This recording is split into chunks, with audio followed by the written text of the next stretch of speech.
اب جو لیکچرز دیتا ہوں نا میں صرف اپنے ماں کو غم کو بھلانے کے لیے. میری ماں جب سے فوت ہوئی ہے مجھ سے پوچھیں، خوابوں میں، خیالوں میں، دماغ میں، کھانے کے وقت، اٹھتے وقت، بیٹھتے وقت، ناشتہ کرتے وقت، ہر وقت میری ماں میرے خیال میں ہے. تو لیکچرز مصروفیات میں نے رکھی ہوئی ہیں اور اس لیے کہ اپنی ماں کے غم کو میں بھلا سکوں. میری ماں میرا سب سے بڑا سرمایہ تھی. کہتے ہیں حرف تسلی ایک تکلف ہے، جس کا درد اسی کا درد، باقی سب تماشے.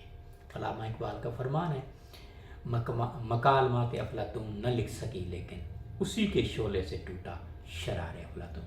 آج جو کچھ ہوں میری تربیت کرنے والی جو ہے میری ماں ہے. اگر میری ماں میری تربیت نہ کرتی تو شاید میں عامر رضا ابھایا نہ بنتا اور لوگوں تک اتنا مقبول بھی نہ ہوتا.